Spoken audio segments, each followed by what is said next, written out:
Bueno, buenas tardes a todos. Bienvenidos nuevamente a este ciclo de webinars enfocado en imágenes mamarias. Mi nombre es Federico Telmo, soy el gerente comercial de Access Medical Systems, representante exclusivo de Hologic en Argentina. Antes que nada, quiero agradecerles a todos por su participación, por acompañarnos, y especialmente a los profesores que nos han acompañado cada semana e hicieron posible este espacio que, en base al feedback de todos ustedes, hemos notado que es sumamente valioso. Habiendo dicho eso, quiero pasar a agradecer especialmente y presentar al doctor Mariano Lamatina, coordinador de intervencionismo del Servicio de Diagnóstico e Intervencionismo Mamario de Diagnóstico Maipú, que hoy nos estará presentando su charla titulada Intervencionismo Mamario por Estereotaxia y Tomosíntesis. Como todas las semanas, la charla durará unos 45 minutos y luego habrán 15 o 20 minutos de preguntas que nosotros iremos relevando por medio del chat, y nuestra especialista en producto, Ángeles, irá transmitiendo al doctor para que pueda ir resolviendo una por una. Antes de comenzar, tengo dos avisos parroquiales. Por un lado, avisarles a todos que las charlas van a estar grabadas y subidas a nuestra página. Ahí Ignacio va a enviar el link para que puedan darle follow en LinkedIn. Y al final de esta charla habrá una pequeña encuesta para que ustedes nos puedan dejar su opinión sobre el curso en general. También va a estar en el chat por medio de un link. Todo lo que nos puedan decir es sumamente valioso para nosotros, dado que vamos a seguir haciendo este tipo de webinars. Doctor, cuando quiera, podemos comenzar. Muy bien, gracias a todos. Federico, Access Medical, a tu padre también, Rubén, este, y a todos los que me antecedieron en esta serie de conferencias que hemos participado.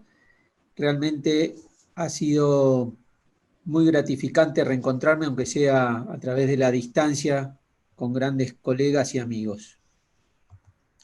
Muy bien. A ver, espera, estoy compartiendo.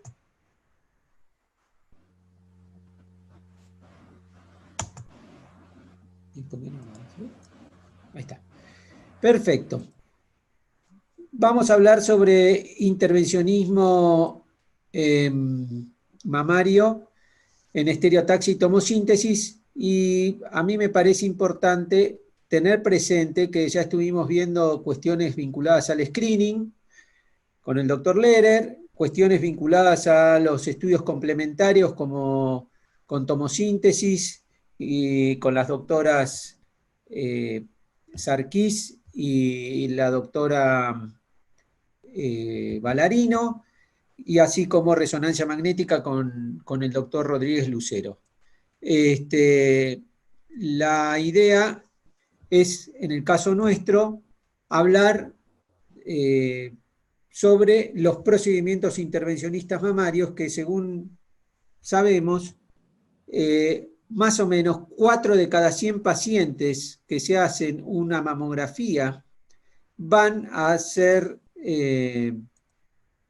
partícipes o requerir la necesidad de un procedimiento intervencionista, ya sea con control mamográfico, con control ecográfico o incluso con resonancia magnética. Primero vamos a tocar alguna serie de criterios generales del intervencionismo mamario guiado por imágenes. Luego vamos a hablar sobre los equipos de biopsia con mamografía, que es el tema puntual que nos compete. Tocaremos el concepto de estereotaxia, el concepto de tomosíntesis, los casos clínicos en la práctica clínica, que es lo que a mí más me interesa transmitirles, y después veremos algunas conclusiones.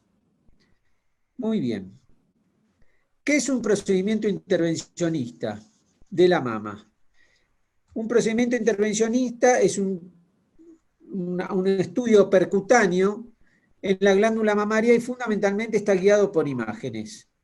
Los objetivos de cualquier procedimiento intervencionista mamario es obtener un diagnóstico, disminuir el número de cirugías innecesarias, planificar la táctica quirúrgica, marcar aquella lesión subclínica cuando esa táctica quirúrgica requiere de que se opere, o marcar aquella lesión que va a ser tratada,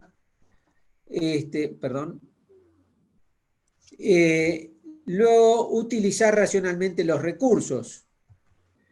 Todos estamos a favor y trabajando en forma mancomunada para tratar de resolverle un problema a una mujer que presenta en su pecho con todo lo que sabemos que significa el pecho para las mujeres. Trabajamos en conjunto los mastólogos, los patólogos, nosotros los que hacemos imágenes, que muchas veces somos los que tiramos la primera piedra para esas lesiones subclínicas y con la paciente que se encuentra en perfecto estado de salud, el oncólogo, y todos estamos inmersos en un sistema de salud donde cada uno en los lugares donde trabaja tiene más o menos posibilidades de desarrollar algunas técnicas u otras, y eso es lo que tenemos que tener presente también.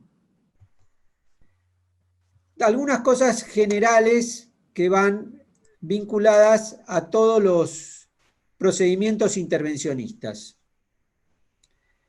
Siempre es necesario tener una orden médica que nos especifique qué estudio tenemos que hacer y bajo qué guía por imágenes lo hacemos. Tenemos que lograr la evaluación de los estudios anteriores para saber bien qué es lo que tenemos que biopsiar. Pueden ser hechos en la institución nuestra o puede ser por derivación. Nosotros en Diagnóstico Maipú siempre pedimos un coagulograma y si este está alterado hacemos una interconsulta con hematología y lo trabajamos en forma sincrónica y en equipo.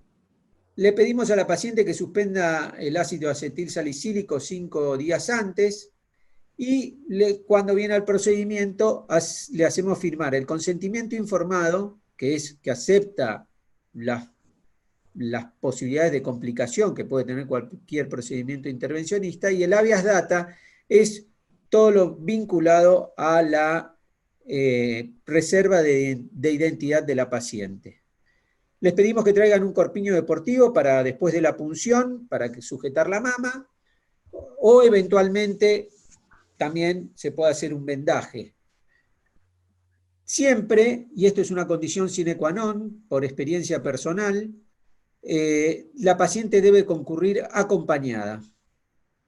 Son estudios relativamente sencillos, que no son cruentos, pero que puede ser que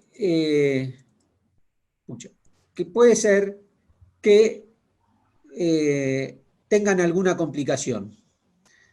Y entonces, si no hay un familiar que esté presente y existe esa complicación, los que sufren son nuestras coronarias. Se los digo por experiencia personal. Y entonces la ventaja del que aprende es no volver a repetir el mismo error.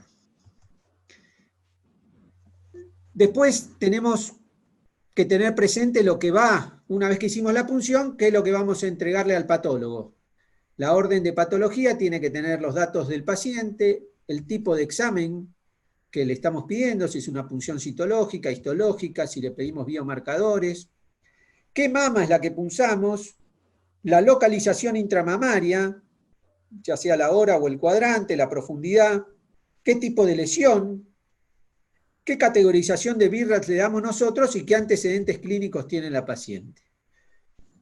Lo ideal sería que el patólogo también tenga acceso al sistema de imágenes para poder hacer la conciliación patológica e imagenológica él durante su proceso de patología, y después cuando viene el resultado nosotros tenemos que hacer esa concordancia imagen-resultado de patología para determinar si el procedimiento ha sido satisfactorio y poder darle salida. Tengamos en cuenta el contexto profesional, y cuando hablamos con respecto al contexto profesional tenemos que hablar de la relación médico-paciente. Recordemos que la mujer o el paciente, casi siempre son mujeres, tienen muchas veces una lesión que apareció en un estudio de rutina y entonces viene con una carga importante. Para nosotros es fundamental el trabajo en equipo, ya sea en los momentos de bonanza o de libertad facial, y ahora en los momentos de distanciamiento social y mayores cuidados. Y el equipo lo formamos los administrativos, los técnicos y nosotros los médicos. La paciente se tiene que sentir acompañada desde que deja la orden o el pedido, los estudios anteriores, hasta que retira el resultado. ¿Por qué a mí?, se pregunta la paciente. ¿Por qué la paciente viene con dolor, con miedo, con fantasmas por lo que escuchó de una amiga? La pregunta que hace siempre es si la anestesia le va a doler. Si la anestesia le va a doler, no, si el estudio le va a doler. Y nosotros, por respeto a ella, no podemos negar ni subestimar esa sensación que la paciente tiene. Tenemos que explicarle con palabras sencillas y ejemplos de la vida cotidiana en qué consiste el estudio, porque tenemos que lograr que ella permita que nosotros accedamos a su mama, y por ahí no nos conoce, o nos conoce cuando ya incluso está acostada y con la mama comprimida. Y un tema que a mí me gusta decir es que la anestesia duele, después el procedimiento no duele, pero generalmente termino, cuando hacemos una biopsia estereotáxica, que la paciente está, en el caso nuestro, en posición prona, le juego la apuesta si le va a doler más el cuello o la punción en sí. Y lo importante entonces es permitir que la paciente se desahogue, aunque sea 3 minutos, 5 minutos. A veces la dejamos llorar, a veces las dejamos decir hasta 3 o 4 improperios para descargar esa situación que le toca vivir, y nosotros tenemos que manifestar contención. Muy bien, siguiendo desde el punto de vista lo que a nosotros nos exige profesionalmente es hacernos 3 preguntas. ¿Qué tenemos que biopsiar? ¿Con qué lo tenemos que biopsiar? ¿Con qué lo hago? ¿Y cómo guío esa punción? Entonces, para acceder a la lesión en la mama, tenemos primero que la primera pregunta nos referiremos a la lesión, ¿qué tengo que biopsiar? La segunda pregunta nos referiremos a qué tipo de procedimiento vamos a hacer, y la tercera pregunta, ¿cómo guiamos esa punción o ese intervencionismo que vamos a efectuar? ¿Qué biopsiaremos? Las lesiones BIRAT 3, aquellas que están seleccionadas por distintas situaciones socioculturales o eventuales de los pacientes o de los médicos derivantes, por supuesto las BIRAT 4 y también las BIRAT 5. Y muchas veces aquellas lesiones palpables sospechosas que tengan o no representación imagenológica. Las lesiones pueden ser microcalcificaciones en sus distintas distribución y morfología, formaciones nodulares, ya sean mamográficas, ecográficas o estructuras quísticas complejas, asimetrías, así está mejor, vamos a correr esto, asimetrías, distorsiones o incluso lesiones solo visibles en resonancia magnética, como pueden ser realces no masa. ¿Con qué vamos a biopsiar? O sea, ¿cuál es el tipo de procedimiento que podemos hacer en intervencionismo mamario? Podemos hacer punciones citológicas, ya sean aspirativas de quistes o punciones citológicas propiamente dichas, con presencia del patólogo, con una aguja fina, para obtener material. Generalmente esto lo usamos hoy en día en la evaluación de los ganglios axilares. Punciones histológicas que pueden ser con sistema de corte o con sistema de vacío. Y después tenemos otro tipo de procedimientos intervencionistas, que son las marcaciones prequirúrgicas, y actualmente, que está en desarrollo o está implementándose cada vez con más frecuencia la neoadyuvancia, la colocación del clip previo a la neoadyuvancia en aquellas pacientes oncológicas.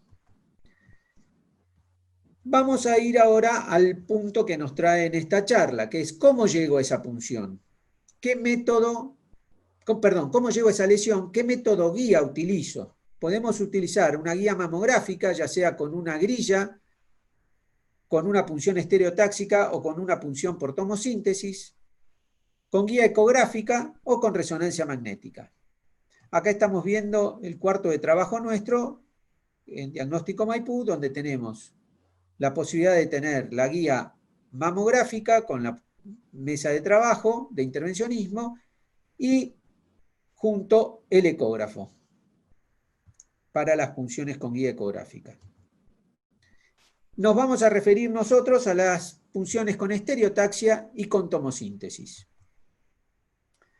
Perfecto. En todas las punciones, ya sean con guía de estereotaxia o con guía de tomosíntesis o tomobiopsia, para que sea más sencilla la comunicación, tenemos que reconocer la lesión, localizar espacialmente la lesión en la mama, definir el punto de ingreso por la menor distancia de la piel a la lesión y posicionar correctamente a la paciente para poder acceder a la lesión de la forma más segura. Entonces, ¿cómo reconocemos la lesión? Acá en la mamografía o en una tomosíntesis o en una resonancia magnética la ubicamos, por ejemplo, en el cuadrante superexterno de la mama izquierda, y eso está en hora 2. Luego elegimos el punto, la menor distancia para hacer el punto de ingreso en piel. Vemos que en la incidencia cráneo-caudal la distancia a la piel es menor que en la incidencia medio-lateral oblicua. Lo cual, llevado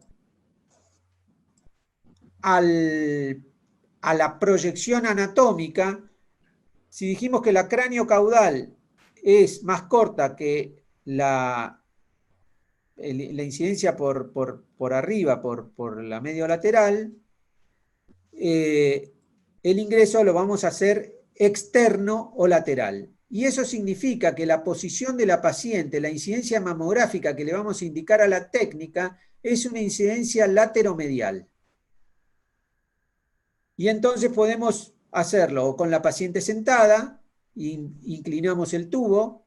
Podemos hacerlo con la paciente acostada y el sistema vertical de biopsia, o podemos hacerlo en las mesas de estereotaxia entrando por el lado externo. Pero reconocer y ubicarse cómo uno le va a indicar a la técnica cuál es la incidencia, me parece que es el ABC de un correcto procedimiento estereotáxico o por tomosíntesis.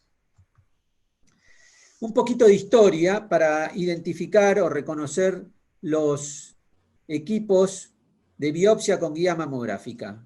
Principios del 90, finales de los 80, se desarrollan los sistemas de estereotaxia para inicialmente hacer marcaciones o punciones citológicas de lesiones subclínicas en forma analógica.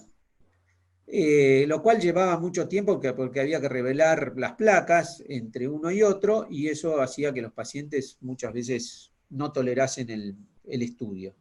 En el año 93 se desarrollan las mesas de estereotaxia con una cámara digital indirecta de 5 por 5 centímetros de ventana para poder trabajar en los detectores digitales, y entonces se hizo mucho más común y mucho más frecuente el acceso. Con respecto a las biopsias en los sistemas verticales, eso se hizo la mesa prona. Con los sistemas verticales el desarrollo fue más lento. Primero se hicieron las cámaras de CCD, hasta que en el año 2000, a partir de la mamografía digital completa, en el año 2006 aproximadamente se desarrolla el primer sistema de biopsia con full digital, lo cual mejora la dinámica, y el desarrollo posterior fue el de la tomosíntesis con la aprobación de la tomobiopsia en los equipos verticales en el año 2014, y recién en el año 2016 se aprueba la posibilidad de realizar biopsias con los sistemas de mesa prona con tomosíntesis y o estereotaxia en un equipo con cámara digital de alta resolución.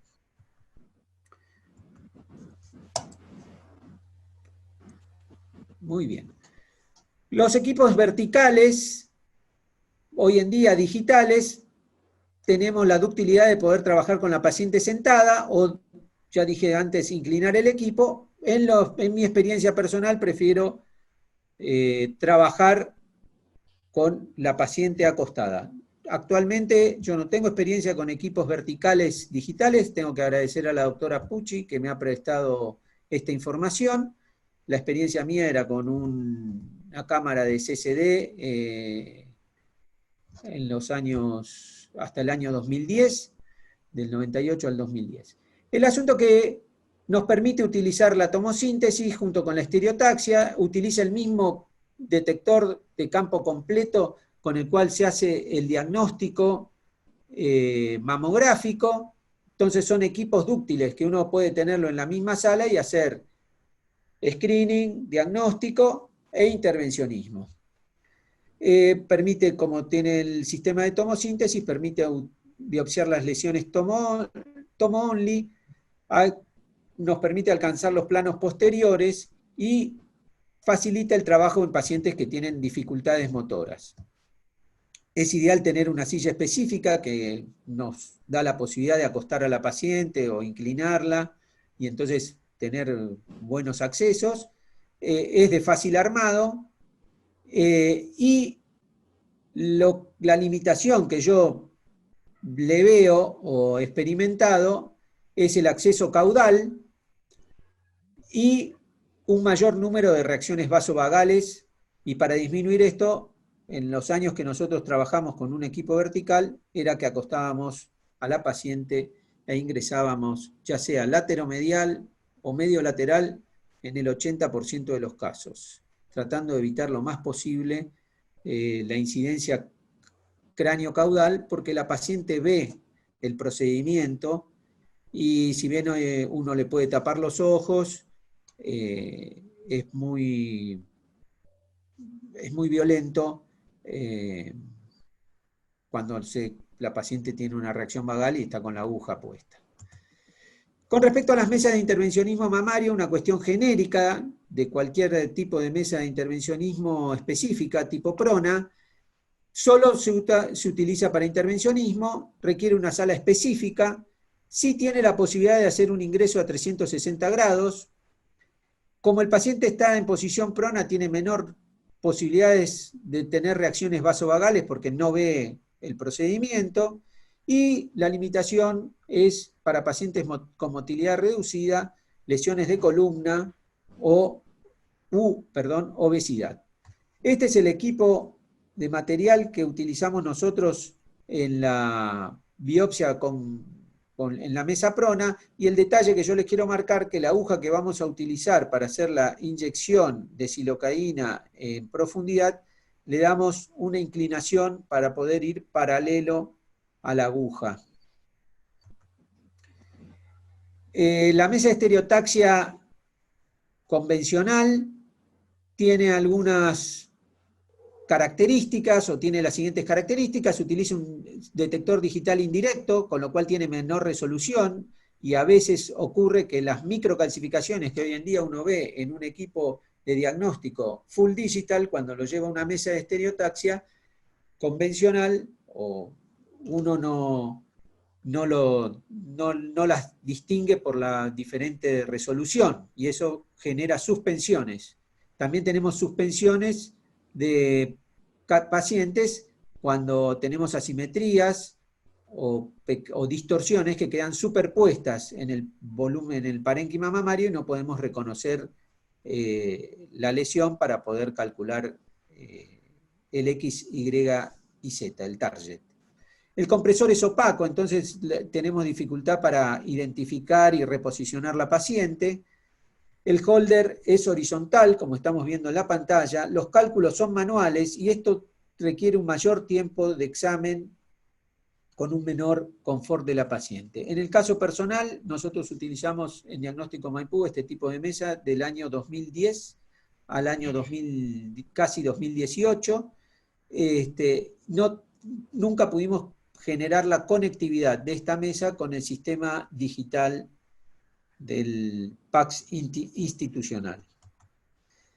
A partir del año fines de diciembre de 2017, o sea, principios de 2018, podemos decir, contamos con una mesa de estereotaxia y tomosíntesis que tiene las posibilidades de hacer tanto lesiones visibles en la estereotaxia como ser microcalcificaciones o lesiones tomo-only. Utiliza menos dosis. Los detectores, el detector es digital directo, de mayor campo y resolución, el mismo que tenemos en el mamógrafo digital. Los compresores son transparentes, que nos permite ubicar mejor la lesión y reconocerla y reposicionarla.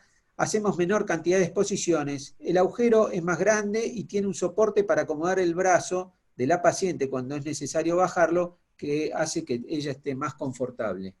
Al ser el holder inclinado nos permite efectuar la biopsia con sistema de tomosíntesis.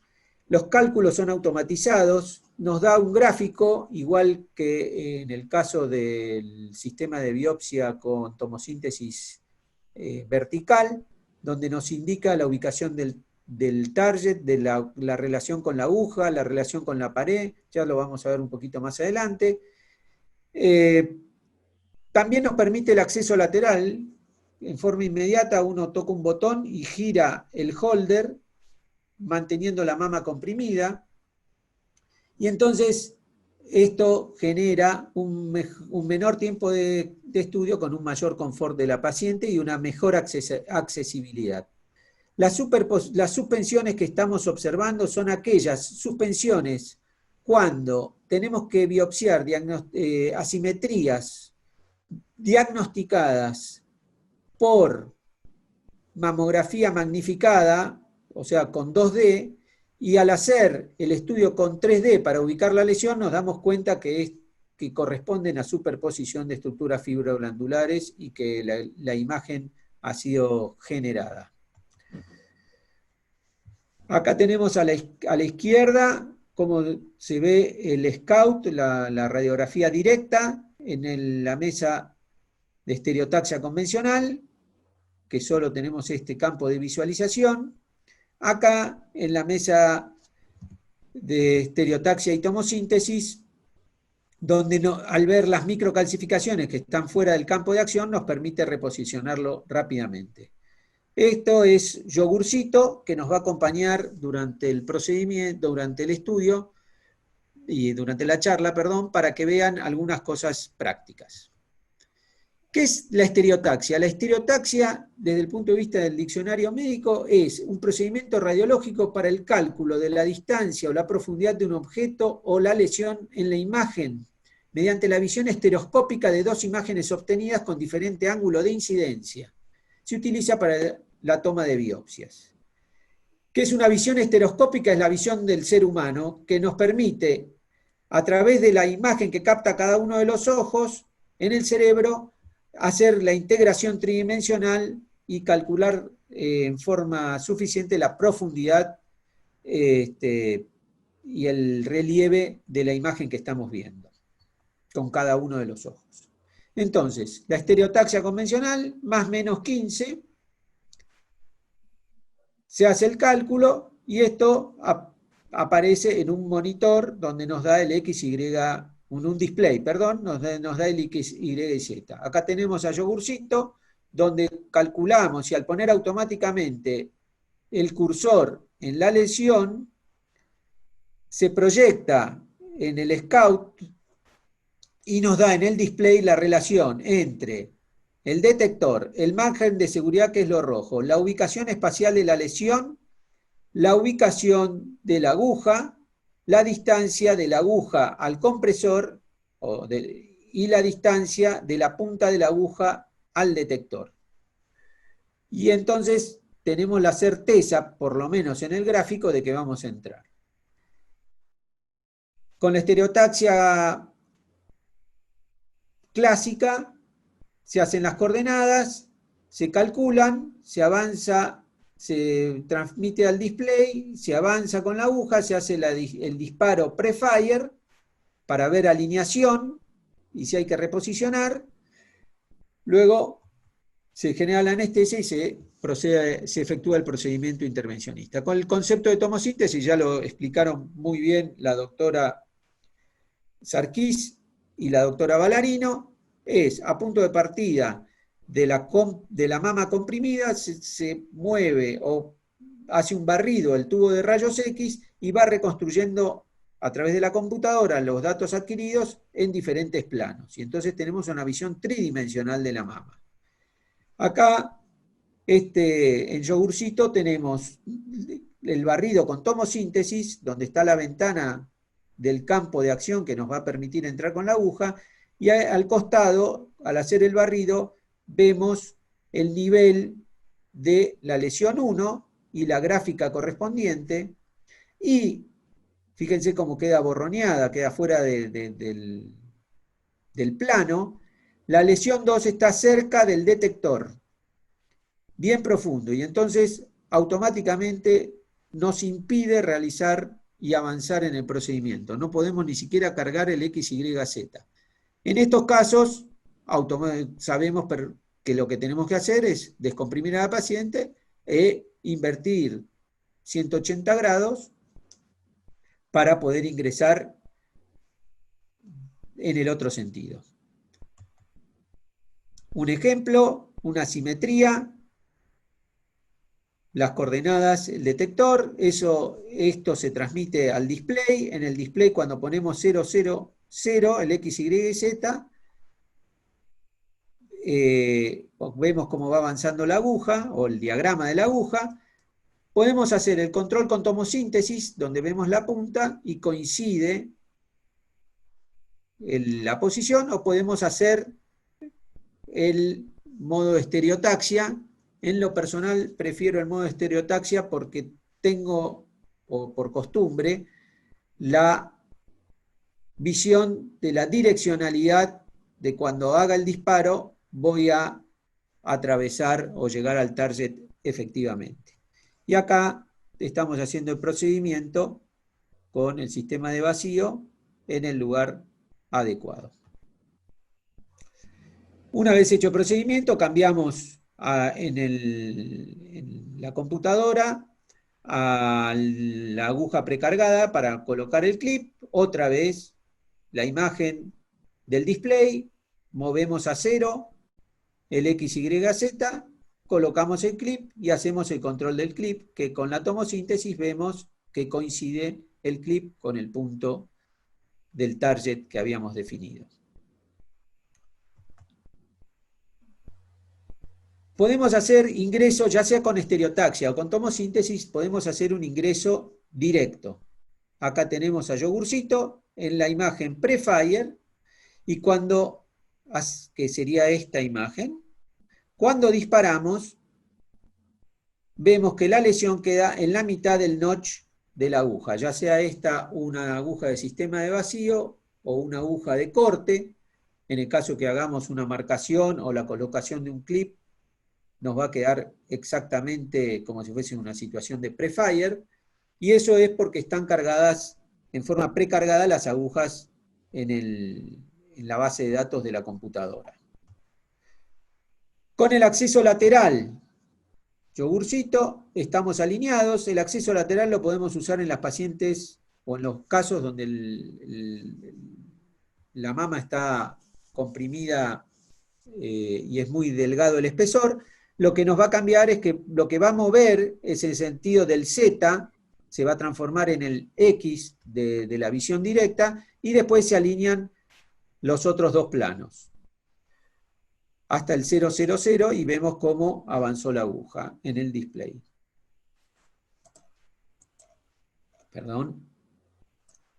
Acá lo tenemos pre-fire, post-fire, y este caso es un acceso lateral en un varón que presentaba microcalcificaciones. Hicimos la biopsia, fue una hiperplasia ductal atípica. Acá quedó el clip.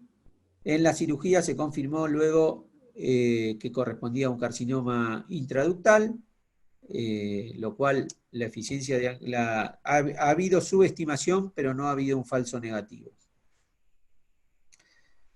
Un detalle para tener en cuenta con respecto a la mesa de biopsia con tomosíntesis. La manija que avanza el holder, o la rueda que avanza el holder, y la rueda que avanza el compresor, son exactamente iguales, y muchas veces uno en la movilidad, cuando quiere avanzar, sobre todo cuando tiene más de una lesión, que va trabajando en tándem, al querer avanzar el holder hacia el X, Y y Z, comprime o descomprime cambiando el Z de la lesión. Entonces, un consejo es tapar, una vez que uno acomodó la paciente, tapar la manija, la rueda de abajo para no confundirse.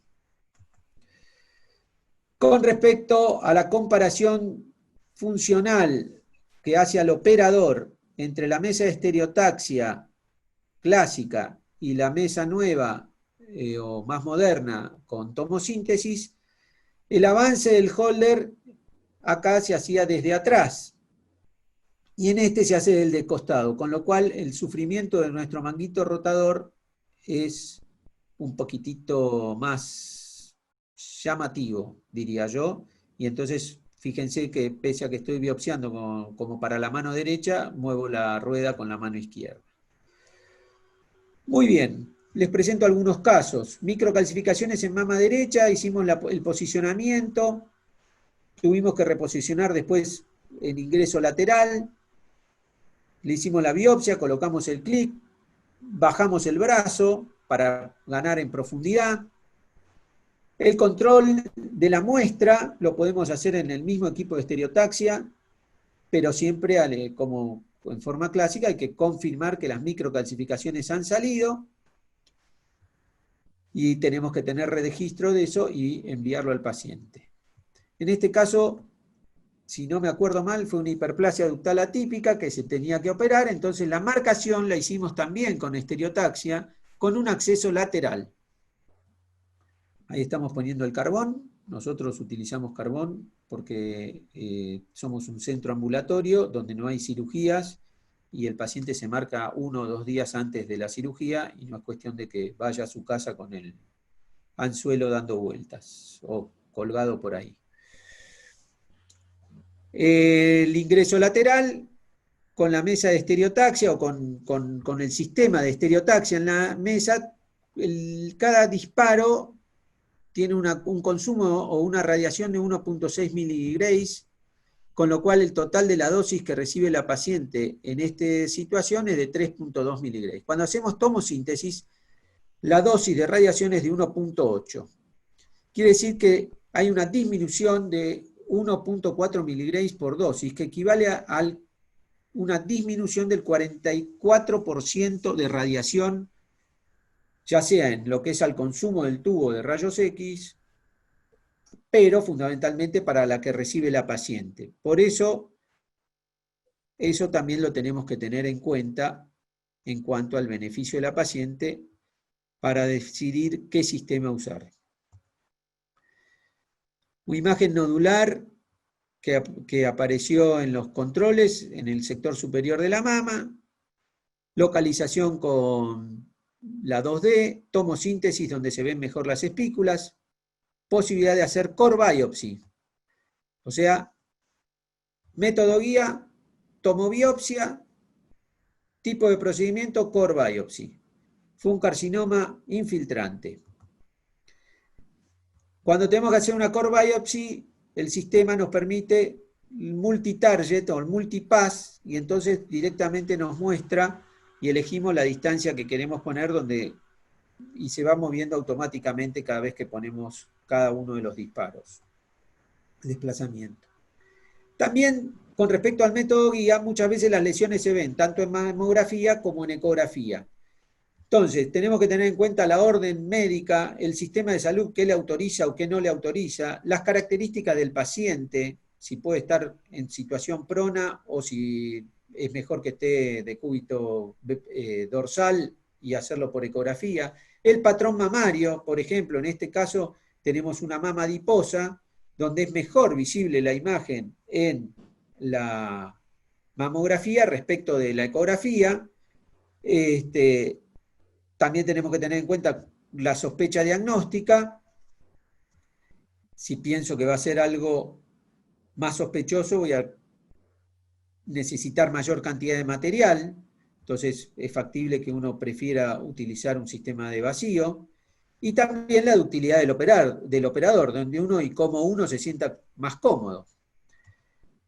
Este es un caso viejo, hicimos la estereotaxia porque era una mama adiposa. Y en el primer disparo de corte vino carbón, con lo cual la señora tenía el antecedente de una cirugía hacía muchos años por microcalcificaciones, fue un granuloma de carbón.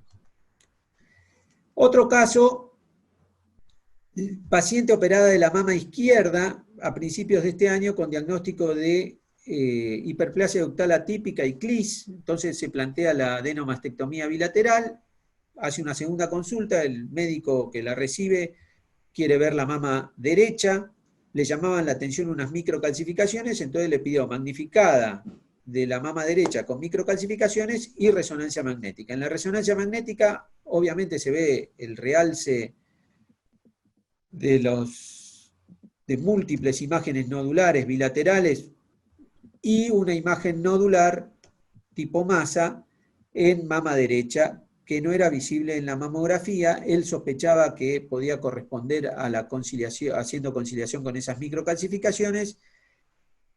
Le digo, bueno, primero hagamos un second look. Vino, hicimos el second look, se veía una imagen nodular, y le digo, mirá, no es lo mismo estar haciendo una adenomastectomía profiláctica que estar operando un carcinoma contralateral, digamos. Entonces le planteé hacer la tomosíntesis porque a mí no me cerraba que la imagen esa ecográfica se correspondía con las microcalcificaciones. Las microcalcificaciones estaban más o menos en este sector. En la mamografía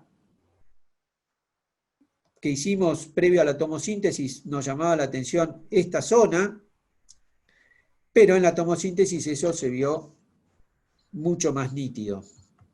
Por lo tanto, hicimos una tomobiopsia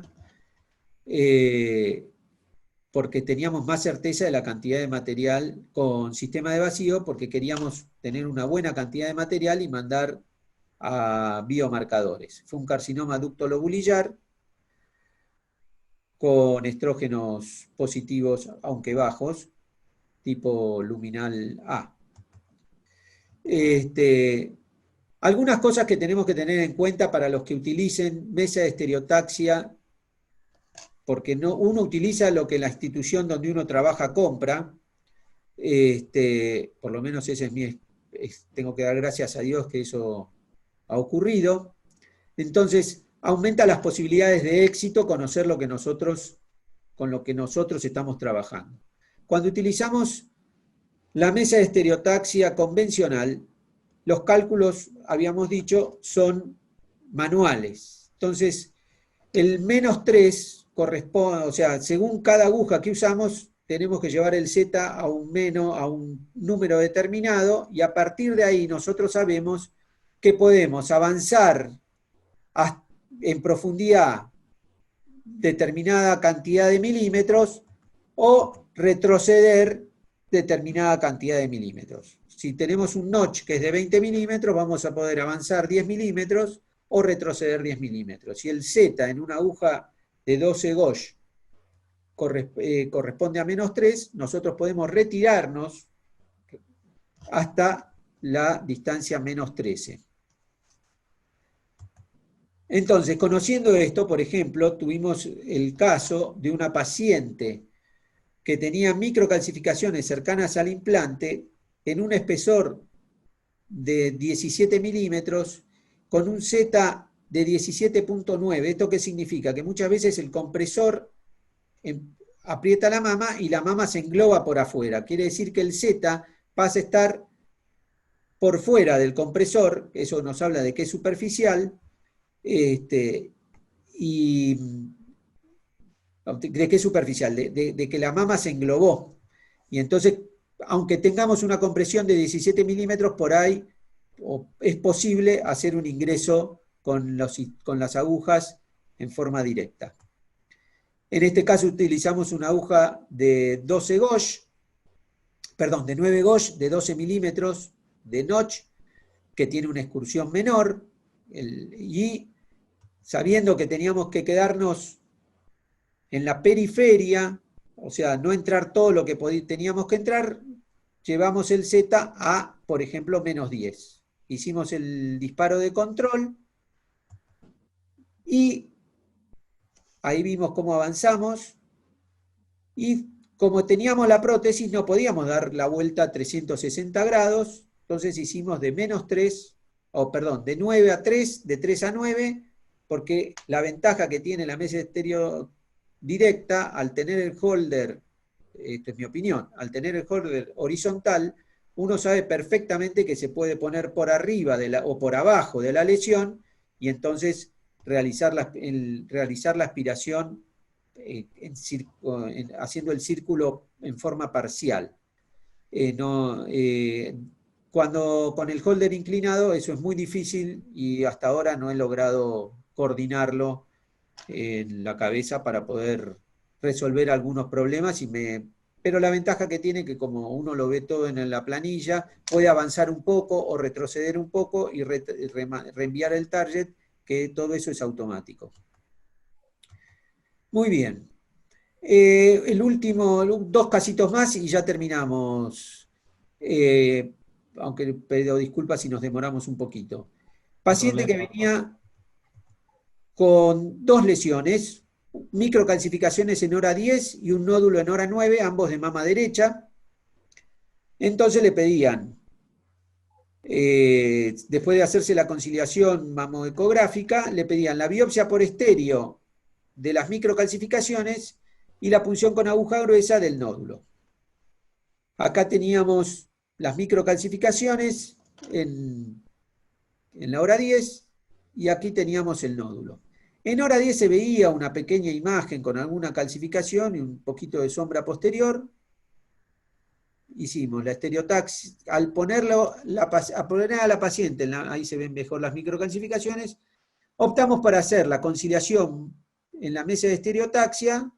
Con la tomosíntesis vimos las microcalcificaciones y vimos la lesión pasando el transductor con la mama comprimida, con la lesión ecográfica. Entonces hicimos el target, tomamos la biopsia, tenemos microcalcificaciones, tomamos la biopsia y la imagen nodular flota, lo cual en el momento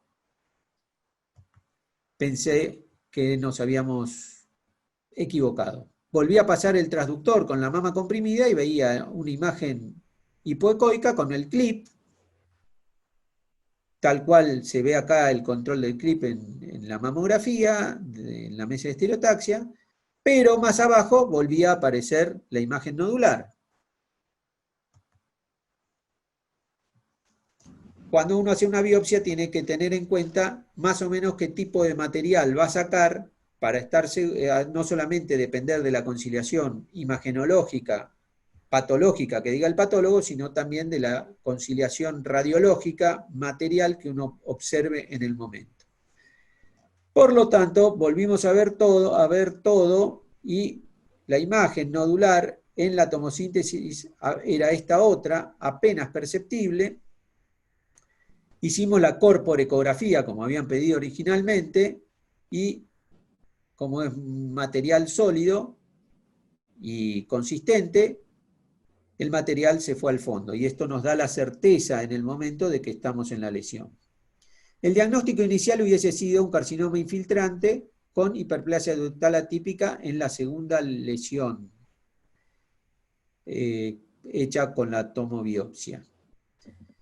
Sin embargo, al hacer la retoma o corregir el error por ecografía, pasamos de tener un carcinoma, un único tumor, a tener un carcinoma ductal infiltrante multifocal. El último caso, tenemos una paciente con biopsia de microcalcificaciones. Cuando hacemos la ubicación del XY del target, el equipo nos advierte y nos dice que está muy por encima de la mama. Entonces compruebe que estamos hablando del mismo objetivo. Eso nos indica que es superficial. Ven que nos queda por fuera. Esto es lo que yo le decía de la paciente con la mama que queda como englobada. ¿Está? Acá se puede ver en la foto. Entonces, en lo personal, cuando uno hace la tomosíntesis, muchas veces puede distinguir que las microcalcificaciones son dérmicas, y otras veces, si las microcalcificaciones son muy tenues, la tomosíntesis no las llega a percibir. Entonces, tenemos así como tenemos a yogurcito para ejercitarnos con agujas de ejercicio, montamos un clip o una aguja de clip para poner el ejercicio, la llevamos hasta donde nos indicaba la lesión, el target, y nos damos cuenta que llega justo a la piel, como si fuésemos a poner un clip en la piel. Hacemos una marca dérmica, descomprimimos la paciente, posicionamos la marca en forma tangencial a la incidencia del rayo X, acá lo podemos ver, y hacemos la radiografía, y entonces demostramos que las microcalcificaciones son dérmicas y que no es necesario hacer la punción. Limitaciones que podemos tener en general puede ser que el espesor de la mama sea pequeño, que las estructuras vasculares estén superpuestas. Aquí la tomosíntesis nos permite en el barrido muchas veces darnos cuenta que tenemos qué relación y qué distancia de relación hay entre el target y la estructura vascular para poder trabajar con seguridad. Limitaciones de las coagulopatías, como ya dijimos, y posturales de la paciente. Muchas veces es necesario sacar la colchoneta, cambiar el sistema de vacío por el petit, que ocupa un menor espacio. Otras veces ponemos un suplemento, tratando de engañar al equipo. Esto lo he usado pocas veces. Y la tomosíntesis nos permite, en el momento de la punción, darnos seguridad para saber si no podemos desproyectar a veces una estructura vascular y trabajar tranquilos si ésta se localiza cercana al detector. Muy bien, como conclusión, una combinación correcta entre la contención humana, el know-how profesional, la capacidad tecnológica, nos permite generar una intervención diagnóstica o paradiagnóstico con un trauma menor que sea eficaz y que sea eficiente para la salud de la paciente, en el sentido salud y de la paciente como criterio de unidad psicofísica, espiritual. Y es muy importante, entonces reitero, la contención que nosotros hagamos durante todo el estudio para la paciente. Desde ya, muchísimas gracias. Dejo de compartir pantalla y estoy a disposición de ustedes. Puede dejar en la última. Ahí está, perfecto. Muy bien. Doctor, muchísimas gracias por la charla, excelente y muy práctica.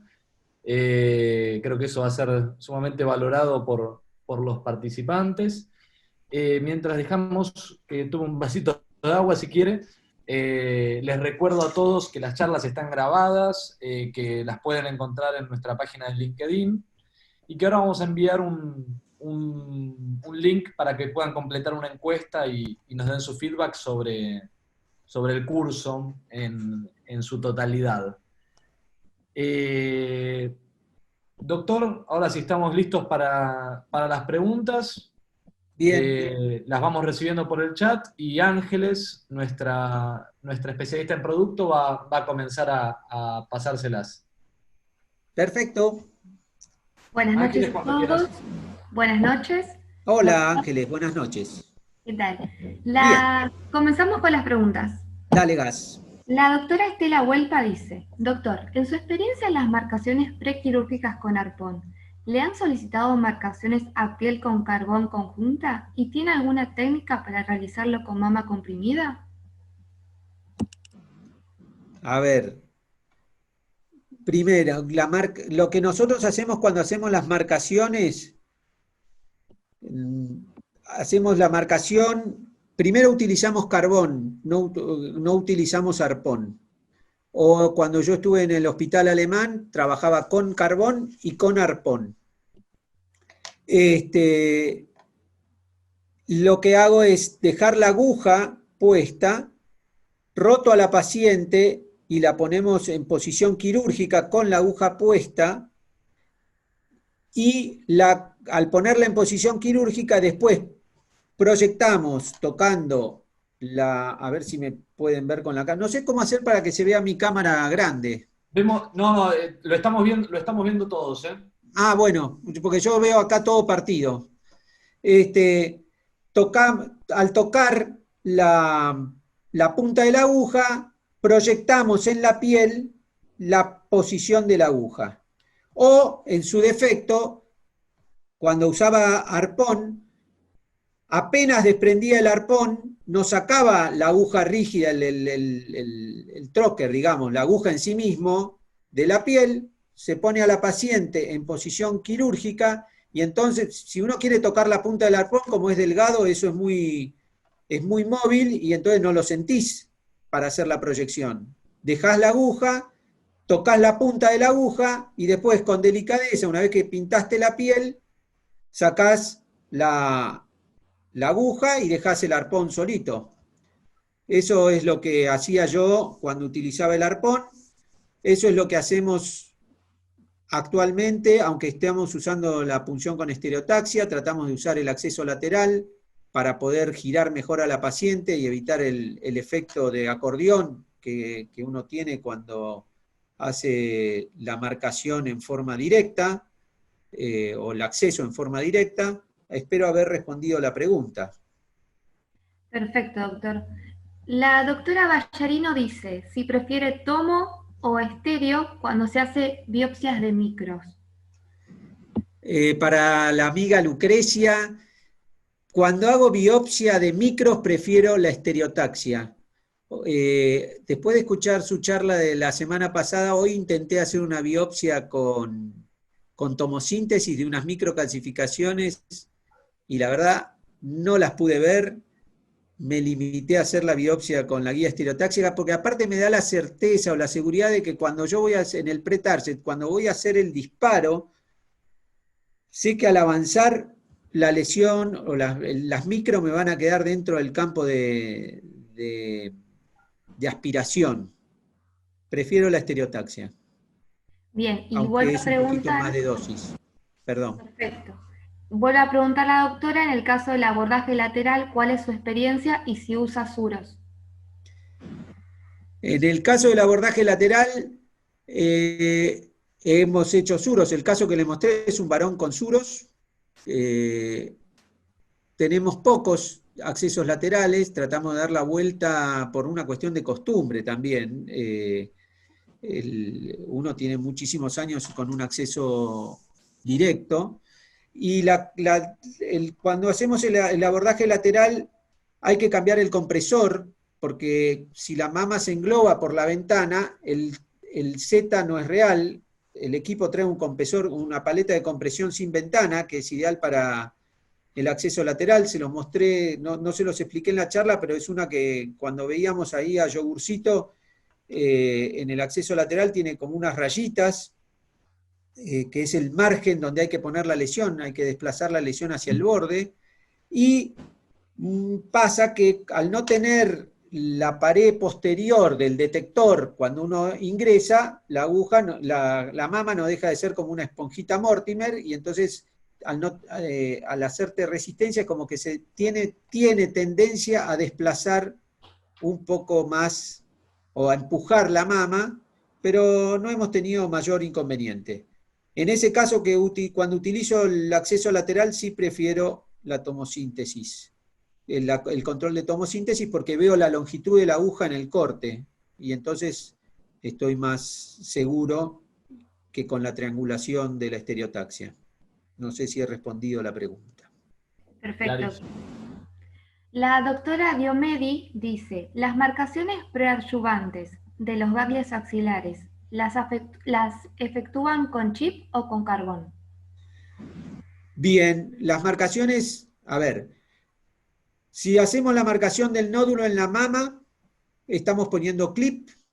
Muchas veces, hoy en esta época de pandemia, cuando vemos que el tumor es un tumor BRAF5, aunque sea pequeño, y que le están pidiendo biomarcadores, ya sea que hagamos la biopsia con guía ecográfica o con guía estereotáxica, no importa,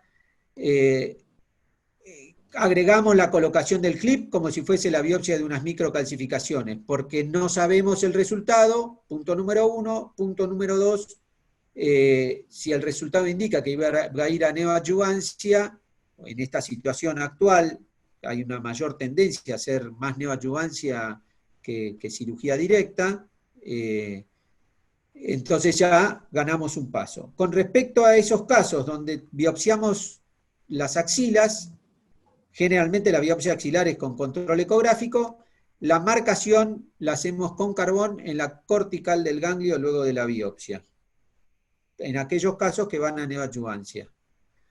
No, hemos puesto a veces algún clip, pero la experiencia que nos han dicho algunos nos piden el clip y el carbón. El carbón se queda en su lugar y queda en la cortical, el clip en la axila por ahí migra mucho más fácil que en la mama. Clarísimo. Bien. El doctor Miller dice, ¿por qué dice usted que en la mesa puede hacer tomas de medio círculo de hora 3 a 9 y en la estereotaxia sentada no? El doctor... Listo. A ver, perdón, ¿Sí? para el doctor Miller. No, lo podés, mientras vos trabajes con estereotaxia, yo creo que no hay ningún inconveniente. Uno siempre puede hacer de 3 a 9. Lo que yo digo que con el holder en forma oblicua y la direccionalidad oblicua de la aguja, personalmente, yo pierdo relación o pierdo estructura espacial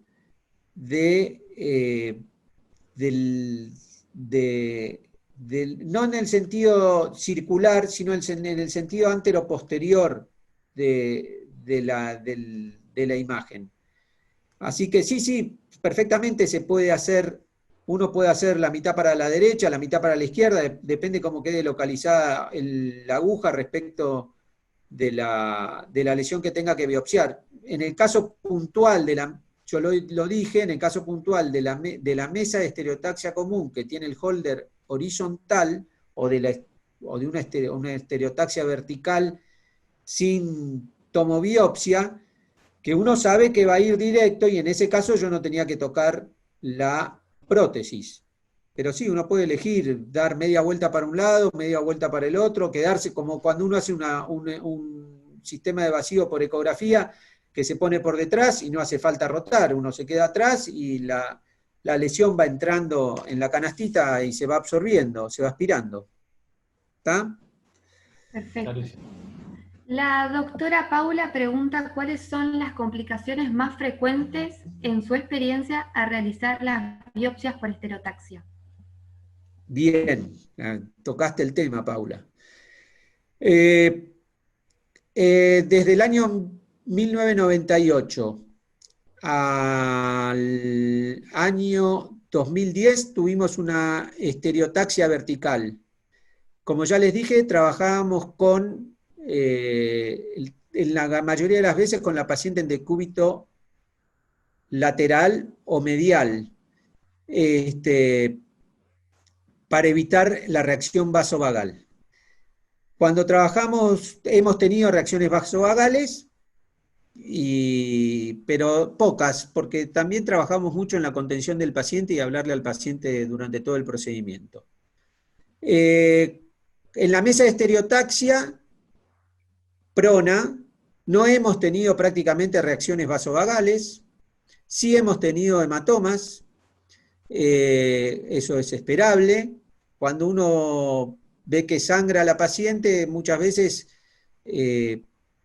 saca la canastita, descarga la muestra y uno deja la cánula haciendo lavado hasta que disminuye el sangrado.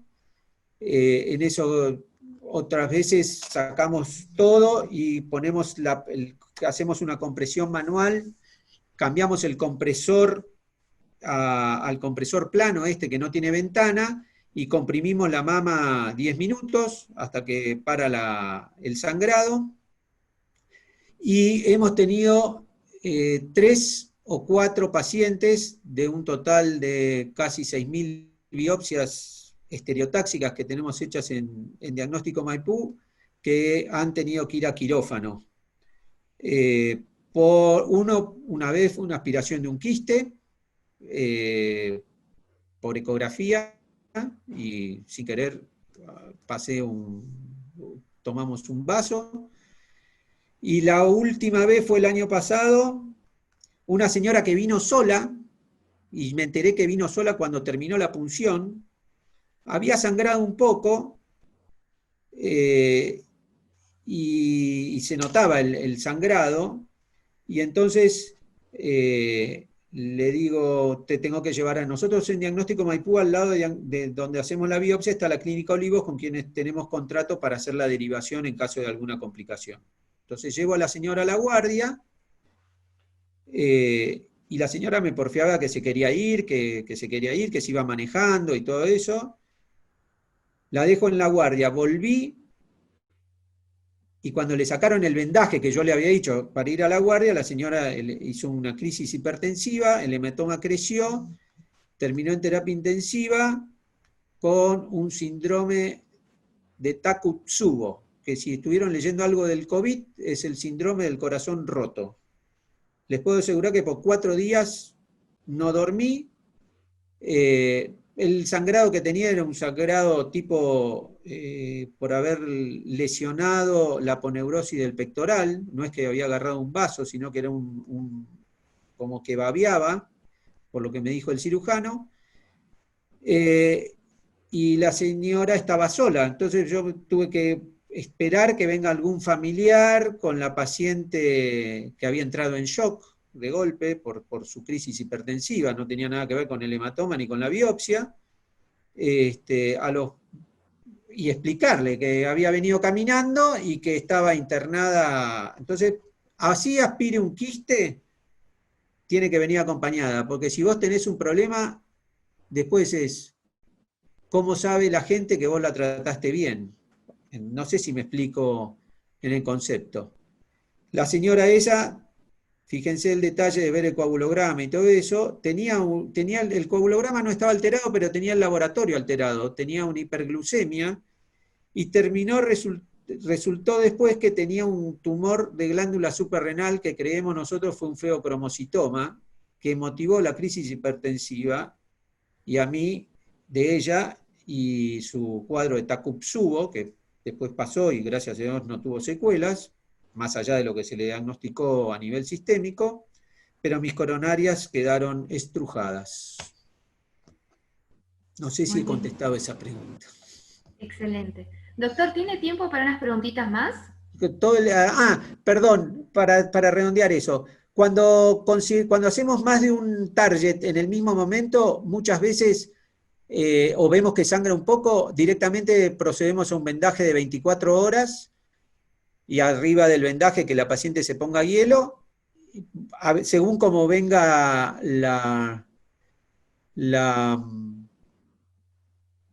como venga lo que vemos, la evolución de la paciente, lo controlamos a las 24 horas o no, le decimos que se lo saque en su casa al día siguiente.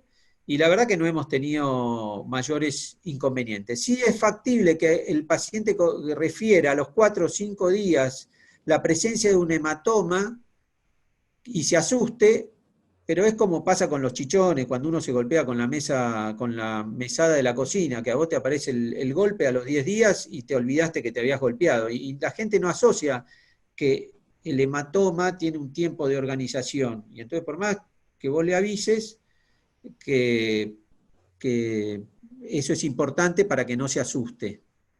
¿Está bien? Perfecto. Creo que he respondido. Sí, puedo todas las que quieran, estoy a disposición de ustedes. Bueno, genial. La doctora Cairo pregunta si tuvo algún accidente con biopsia, con punción de prótesis pectoral o tuvo neumotórax. Gracias a Dios, doctora, no he tenido nunca un neumotórax, pese a haber empezado en los años 80 en el hospital italiano haciendo las marcaciones sin grilla, como explicaba Coppens, en el sentido antero-posterior. Y con las biopsias con COR, somos en lo personal muy prolijo, tratando de ir lo más paralelo a la pared torácica, para tratar de evitar la excursión y el neumotórax. No hemos tenido en diagnóstico Maipú neumotórax. ¿Cuál era la otra complicación? ¿En prótesis o en pectoral? Y prótesis tampoco. No, por eso les expliqué el tema de poder dar la media vuelta. En el caso de la prótesis, me resultaba más fácil la proyección y en la biopsia con prótesis, de los pacientes con prótesis, con la mesa horizontal, de holder horizontal, que con la mesa actual que tiene el holder inclinado. Eso es una cuestión personal, ¿eh? Hasta ahora no hemos tenido problemas. Perfecto. La doctora Ramírez dice si hace biopsias con hiperglucemia. Generalmente uno no pide un laboratorio básico, solo pedimos el coagulograma. En esta paciente con la hiperglucemia nos dimos cuenta después. Tratamos que no, obvio, pero hay factores que nosotros, los que hacemos imágenes, no tenemos presente el cuadro, salvo la coagulación, todo lo demás, honestamente, no. Si de hecho con hiperglucemias. No, perdón. Tampoco le decimos a la paciente que venga en ayunas. El paciente tiene que venir como cualquier día. No es necesario ningún ayuno ni nada. Al contrario, que venga comido para tratar de evitar las reacciones vagales. O algún factor vinculado a la glucemia. En este caso particular nos dimos cuenta después que conté. ¿Qué más? Clarísimo. Perfecto. La doctora García pregunta qué cantidad de falsos positivo y negativo han presentado en las biopsias por tomosíntesis. Qué buena pregunta. Mirá, en general, por lo que tengo, no tenemos una estadística puntual y específica de seguimiento. Nos es muchas veces muy difícil tener el seguimiento de los pacientes en cuanto a aquellos que se tienen que operar o no, porque es un centro ambulatorio. Muchas veces hacemos la biopsia porque viene derivado de afuera y después nunca más nos enteramos de la evolución de ese paciente, ni tenemos respuesta. Los pacientes que le hacemos marcación, es una lucha tratar de que nos manden el resultado para poder unirlo a la historia clínica, porque se operan fuera de la institución. Así que en lo personal creo que tenemos pocos falsos negativos, que son lamentables, pero sí hemos encontrado algunas veces, después de 2 o 3 años, pacientes que habíamos hecho una biopsia previa con material representativo en el momento y que después, y suficiente y con conciliación, por ejemplo, a la patología que yo le tengo más miedo es a la fibrosis estromal, que es muy frecuente, que vos nunca sabés si esa fibrosis está vinculada a una reacción desmoplásica o no, y yo creo que eso es lo que a veces hay que controlar, pero eso no significa que uno tenga que operar a todo el mundo, ¿no? En cuanto al... Pero es una opinión personal. No tuvimos, gracias a Dios, tampoco tuvimos muchas recitaciones por material insuficiente o discordancia. Si lo percibimos, se plantea la repunción. Se plantean tres cosas. Primero, que el patólogo gaste el material. Segundo, depende de quién sea el patólogo y el vínculo que sea el patólogo. Por ejemplo, muchas veces el paciente se lleva el material, son pocas las veces, pero el paciente pide retirar el material para ser analizado por algún patólogo que no tenemos contacto o que no conocemos, y entonces de golpe nosotros vemos que son unas microcalcificaciones de alta sospecha y tenemos discordancia, pedimos que le pide al médico tratante le pida la revisión de taco en otro lado, y hemos visto que el error era del patólogo. Hoy casualmente tuve un caso de esos. Así que, y si no, planteamos la biopsia. Si no quedamos conformes, por ejemplo, muchas veces pasa con las distorsiones y las cicatrices radiadas, que en esos casos generalmente biopsiamos en dos lugares, en la periferia y en el centro, y mandamos todo junto en una misma muestra para tener mayor cantidad de material, y aún así las cicatrices radiadas muchas veces, si uno no lo puede confirmar con la punción histológica o el material de la punción histológica, se hace la resección para que haya una concordancia final. Clarísimo, doctor. Perfecto, doctor. Hacemos las últimas 3 preguntitas y terminamos. No tengo ningún problema, Ángeles. Yo estoy para sacar las dudas. Esto es lo más divertido, que no sé de dónde somos todos, pero avanti. Hemos visto de Venezuela, le mandan muchos saludos y felicitaciones. Bien, la doctora Zamora pregunta si hay diferencia en estereotaxia realizar el disparo fuera de la mama. Perdón. Discúlpame. Se la leo de vuelta. Por favor. En la biopsia por estereotaxia, ¿hace diferencia realizar el disparo fuera de la mama? Muy buena pregunta. Personalmente, a ver si entiendo, es disparar y después progresar, avanzar con la aguja disparada. Personalmente prefiero disparar siempre, aún en la mama pequeña, donde a veces la lesión es muy superficial, en la mama pequeña o en la mama grande, que la lesión es muy superficial, y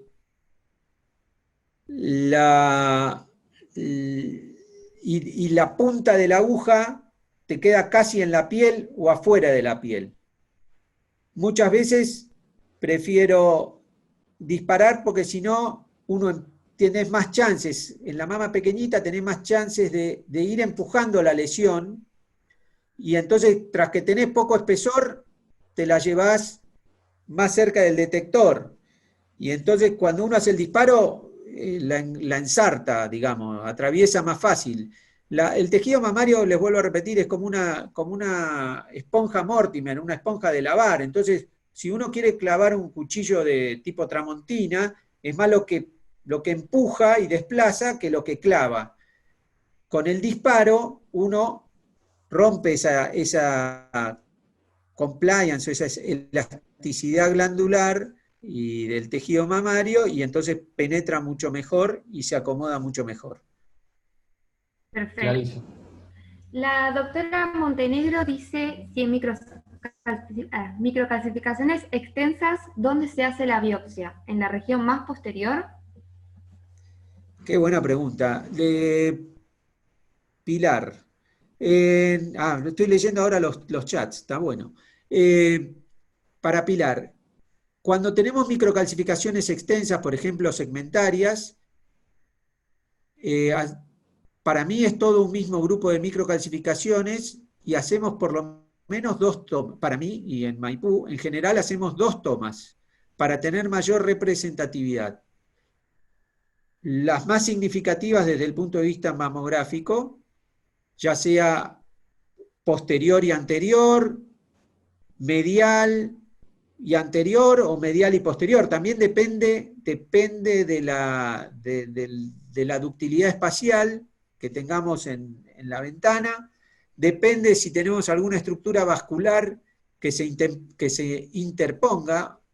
El mayor tiempo del procedimiento de estereotaxia es colocar a la paciente y tener la seguridad de que uno cuando va a poner la aguja disminuye al máximo los riesgos de hematoma. Eso nos puede llevar a veces 10 minutos, 15 minutos. Después lo que es una vez que pusiste la anestesia y con el sistema de vacío, dar la vuelta son ni 1 minuto y medio, dar las 3 vueltas apretando el pedal y sacando el material, con lo cual hay que tomarse el tiempo para estar seguro de que uno va a disminuir los errores.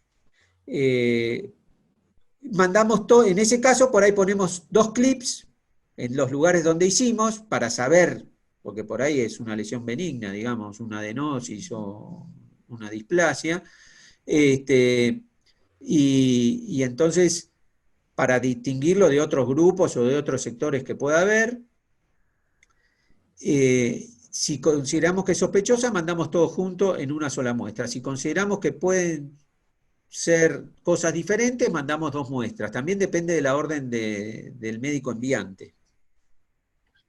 Perfecto. La doctora Bonanzón pregunta, con respecto a la anestesia, ¿utiliza lidocaína o epinefrina? ¿O algún otro vasoconstrictor? Bueno, para la doctora Bonanzone, hace muchos años que no utilizo epinefrina. No utilizamos en diagnóstico Maipú epinefrina. Y lo que más duele de la anestesia es el pinchacito en la piel y después prácticamente no es doloroso. Y el paciente se queja más de la posición del cuello y de la columna que del procedimiento en sí. ¿Por qué no usamos epinefrina? Para evitar alguna complicación vinculada a lo cardiológico. Les vuelvo a repetir, tomamos todo el recaudo para tratar de evitar estructuras vasculares, usamos aguja 12G o 9G petit, no usamos la 9G grande por una decisión histórica que tomamos en su momento con el doctor Blesman, que es mi maestro, y quedamos en esa línea. Así que no usamos lidocaína. Y si hay pacientes que tienen alergia, perdón, no usamos lidocaína con epinefrina. Y si hay pacientes que vienen con alergia, en ese caso tenemos bupivacaína, que es la que usan los dentistas, o el paciente tiene que traer su anestésico. Perfecto. Bueno, respondemos las 2 últimas preguntas de la doctora Ramírez y lo dejamos tranquilo. Una de esas es si le tocó hacer biopsia de un posible linfoma y cómo recolectó las muestras. Hemos tenido diagnóstico de linfomas, pero como hallazgo. Y cuando hay sospecha puntual de linfoma, generalmente ahí lo conversamos con el patólogo para ver específicamente cómo tenemos que hacer el muestreo o el material.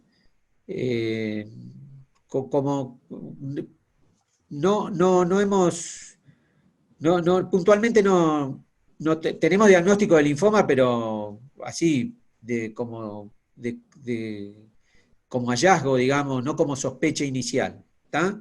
Y entonces después por ahí todo el manejo del resto del material, la muestra, la caracterización puntual del material, lo hicieron a través del servicio de patología.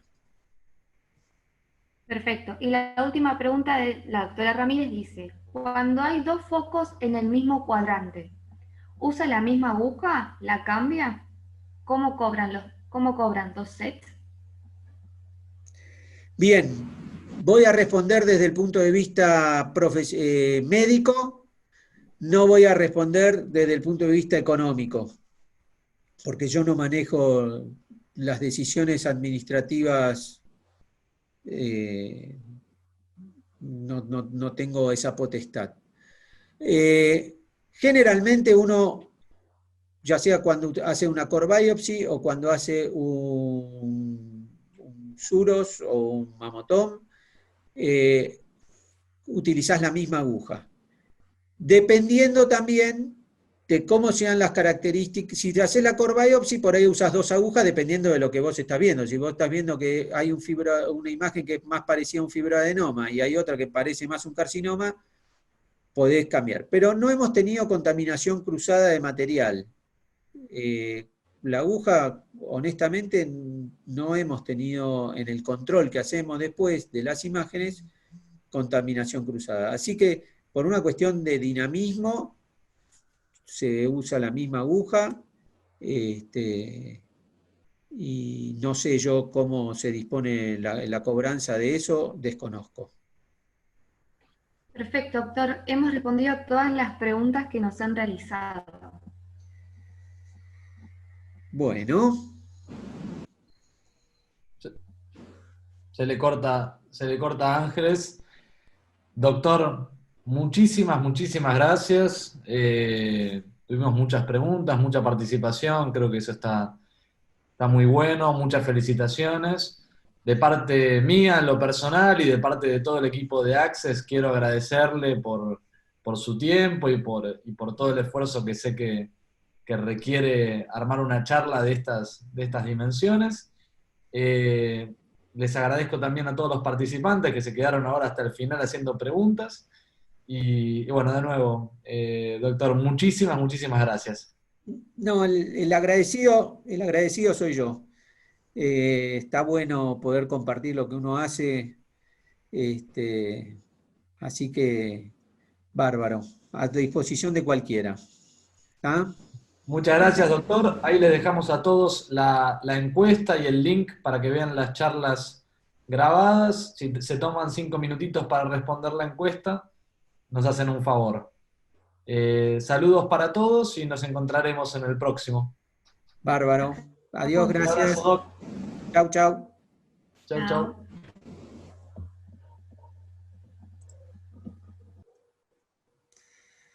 Espera.